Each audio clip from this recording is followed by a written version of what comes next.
Good morning, everyone. We have seen a lot of tests, and you may have got the impression yesterday that I like more simulation and analysis, which I do, but I also like experiments. I teach a class. This semester I'm teaching finite element and nonlinear, which I also like teaching, but my favorite course is a course in experimental methods in structural engineering, and I inherited that from my previous colleague, Bozidar Stojadinovic, which we inherited from Professor Bill Godin, who taught a course like that many years ago. So experiments are very important, and in peer, we like to help those who spend a lot of time designing experiments, coming up with well-vetted data to make the best out of it. And that's why we keep doing these peer blind prediction contests. So Selim, Amarnath, and Teresa also have helped me put this together, and I'll ask Teresa to talk about her work. So just quickly, what is the blind prediction, or at least the way we do them in peer? These are competitions, so we can predict known physical phenomena without knowing the results. So in earthquake engineering, typically this is done by predicting results of experiments using an or several analytical models. Participants are provided with as much necessary information as the experimentalist can give them without revealing the results. These include geometry, material, boundary conditions in the form of applied input motion or loading protocol. And then it's an exercise by the community to evaluate and eventually improve the analysis capabilities of the engineering profession. So why blind prediction are important? This is an example of one of the early ones we did, where you were given geometry, material, input motion, and the contests were asked to predict displacement, accelerations, and forces in the different members, and so on. So they are useful. They inform current analytical modeling capabilities by identifying needs for improvement. Every now and then we need to be humbled by what we don't know, so that's an eye-opener in that direction. They provide quantitative data for modeling uncertainty, which is important for performance-based earthquake engineering evaluation. And they give feedback on analytical estimates, so we can revise our model, or we say this doesn't work in this case, and we should think of other ways of dealing with these problems.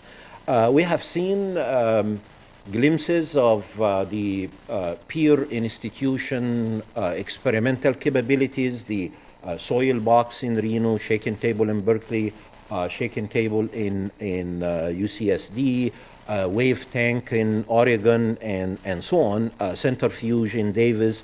So it will be a disservice to our community if each of these important experimental facility stay within that institution. We would like peer researchers to make use of these facilities. If they cannot use them directly, at least they use them through these blind predictions. So in the past few years, starting from 2010, when Steve Mahan was the director at that time, there was probably the first blind prediction peer had done, and since then, almost every year, some years we did 2 of those, a variety, as Amarnath said, single member, geotechnical application, small systems like this podium test. Some of those came also from non-peer institution, and that include the one that will be coming this year, which I'll talk about at the end. So Amarnath tried to put this in a matrix so we can identify what are we missing, and the top right corner is where we are missing some blind predictions. We have done things related to geotechnical and foundation under quasi-static loading or under dynamic. We have done things in components and substructures, again under quasi-static or dynamic. And we have done structures under dynamic, but we haven't done structures under quasi-static. Even though I put a placeholder there for SPD that you heard about yesterday and some data challenge that we had before, which dealt with a structure system, but we haven't done really a test under quasi-static loading for a structure that we put out as a blind prediction. Over the years, we really built the capacity within the center, thanks to Erica and Selim and Amarnath and several others, is we can help you. So if there is a graduate student in the room who doesn't have enough time to run 7 or 8 different types of modeling, you can use us. We will help you. We put it out, just you have to work with us in terms of scheduling and timeline. You can share the preliminary data with us, and then we put it out for contests, and then you get results from all over the world that you can make use in your thesis or paper or something of that sort. So we have dedicated website that summarize all these blind predictions that we have done before, and we have a system now where we can do this relatively quickly. So some of the things we learned over the years from these blind predictions, we can have useful information that help our current modeling practice. For example, this blind prediction, the first one here, highlight that a small error in predicting the period and damping will result into larger errors, especially if you're picking motion that's close to within your response spectrum, where small changes of the period or the damping can lead to very small changes of your peak values. It seems obvious, but that was manifested in that particular blind prediction and reflected on those who tried to predict these peak values. Another blind prediction here that led to identifying aspects that need improvement, that work on a shaken table of shallow foundation in liquefiable soil, is that one of the findings is average error in predicting the foundation settlement was lower than the corresponding value for the free field settlement. Geotechs may already know that, but that's something that came out also from this blind prediction, according to those contests who tried different things to predict these results. This shaken table test for rocking of a podium structure highlighted some guide for modeling improvement. So one of the outcomes is that models that best predicted this response, because it was a rocking system, was not the one that used the typical Rayleigh damping, but instead, I guess this has to do with also Georgia's previous presentation, that those who used a dedicated energy dissipation directly through friction elements. So those are the ones who gave the closest results to this rocking system. Also, these blind prediction do not only give you qualitative results, but they can give you quantitative results. Like this, one of the early blind predictions that we did gave us data about the dispersion of the predicted lateral displacement and predicted lateral force by different groups who participated in the blind prediction. And it depends which ground motion you are trying to predict the results for, and it depends on its order in the sequence that you applied these motions. So there were significant dispersion in the predictions, which increases with shaking, which again is kind of obvious, but it makes us really humble in terms of what these models can do. Quantify the epistemic uncertainty in this blind prediction, which again is important for what we do in estimating our EDPs from performance-based earthquake engineering. Some of the other interesting observation in terms of which blind prediction will attract the most number of participants. Simplicity is the best. If you have a simple simple model that many people would want to jump on it. So the single static test with few parameters had the best or the largest number of participants. But it doesn't answer everything. It's good for testing a code formula or something like that. But multiple dynamic tests with several parameters, they are useful. They give you holistic evaluation of different responses to evaluate the accuracy. But again, you don't get a lot of participants. Dynamic tests with ground motion bins and multiple specimens, of course, they are the hardest and the most sophisticated blind prediction to design. You can test different statistical tool like this KS distance between different cumulative distribution function between the prediction versus the ground truth. So you can do a lot of things, but again, you may not get a lot of participants. So we have to be aware of that. Both are important, but if we want a lot of participants, we need to think of a simple type of blind prediction to put out. So I will like to Lisa to talk a little bit about this because that's the 2024 blind prediction that she and Professor Jose Restrepo did in San Diego. Hi, so this is just one slide that kind of briefly summarizes the experimental work. The experiment was mostly funded by NIST and NSF, as long with NAFAC. It was performed in the soil pit, which is next to the shake table at UC San Diego. We drove 4 different piles of different DT ratios, all of the same grade. They were API 5L piles. And the importance of this one was we were looking at the performance of the in-ground hinge for steel pipe piles. This is common in marine infrastructure. We're looking more to using steel in marine because of, it has a better resistance to liquefaction than the concrete reinforced piles. So the strain limits that are currently in common use codes and guidelines for marine structures has come under questions about maybe almost a decade ago by practitioners. So they wanted to have more data points to verify whether the strain limits that are currently in the codes are realistic or can be reached. So we were trying to add some more data points by doing this experiment. We reached out to do a blind prediction contest because we wanted to see how people, that's not a part of this, but in practice, can maybe implement or match the experimental work.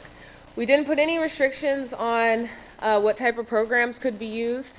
We did some soil characterizations, and we provided all that information to everyone who participated in the blind prediction. So they had to take those characterizations and make their assumptions in their modeling usage. We did a quasi-static cyclic testing, but we also did free vibration testing where we took a tire and we hit it once and then we allowed the pile to vibrate with very minimal axial load. The test that we did for quasi-static cyclic had a axial load.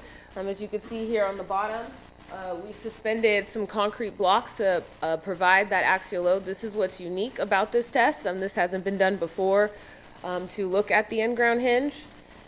And we provided all the information to the people who participated, the contestants. 8 submissions were total. We had 2 different categories, a limited, which is just looking at the quasi-static cyclic, but maybe just in a 2-direction and 2D.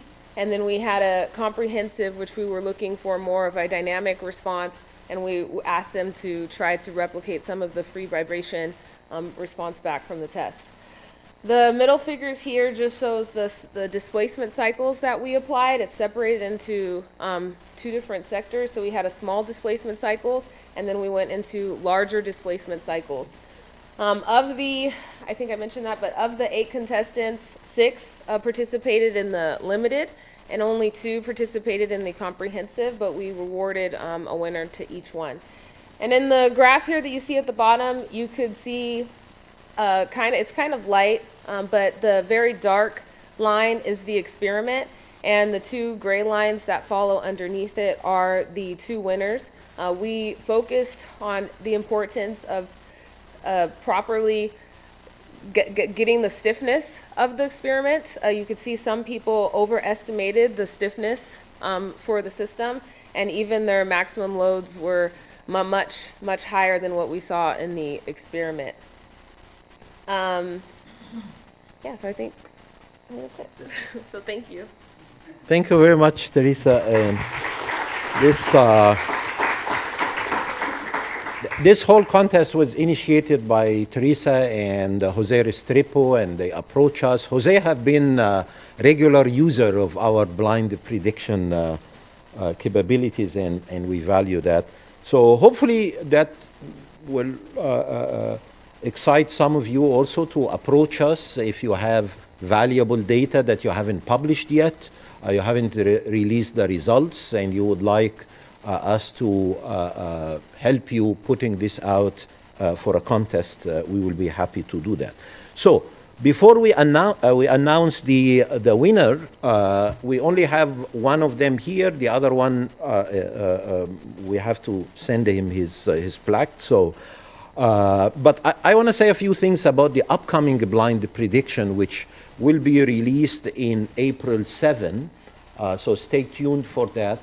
So we were approached by a former user of our blind prediction capabilities, Michaelis Vasiliou, who's now in ETH. He has done this work in ETH, was his student Medhat El-Morsi, in collaboration with NTU Athens, and now will be also with Peer in putting out the blind prediction. And similar to what Teresa and Jose did, there were two categories. Here there will be two stages. So each time we try to do something different, where contestants will predict the results with given geometry, material properties, and recorded ground motion. And then there will be a second phase where the contestant will be given a little more results from ambient vibration, and see if they have known this, what would they have done to revise their models. So that will be an interesting exercise. It's a large set of tests, 29 3D printed masonry specimens. They are small, only 1 to 15 ratio. So that will be a challenge. And all of them are done on a small shaker. So we will have the package ready in terms of geometry, material, and so on. You see a picture here that's probably a little cheating because you see some failure, but that's okay because you are supposed to predict quantitative terms, so you don't see any of that here. So that is in preparation now to be put out. And so the last thing is to announce the two winners of the 2024 blind prediction. And I have two things here.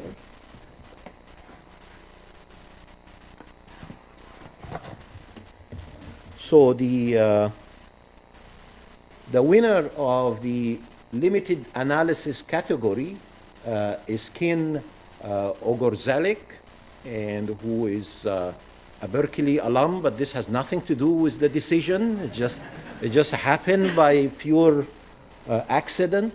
And then the winner of the comprehensive analysis is not here, is Gopal Adhikari, and we will be sending him his award. So the two of them are here. So that's for Gopal. And then Ken, can you come here?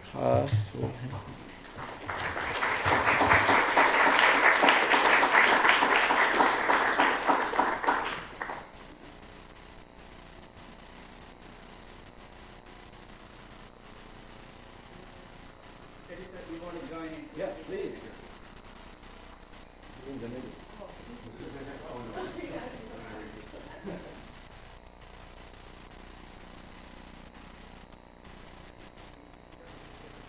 I think we have a minute. Do you want to say something? I haven't prepared No, I anything. didn't ask you to say Yeah, anything, exactly. but Haven't prepared anything. Tell us your secret. How did you? The secret, you told me what to say. No, no, I want to thank first up here for putting this on. It's great that they allows practitioners, but also academics to do this. And then second to KPFF for my time funding and all that stuff. And then third, this was done by HandCalc's parametric studies and then using the 1980s, 85s program of LPILE. So going back to the basics and seeing that it still works. Thank you.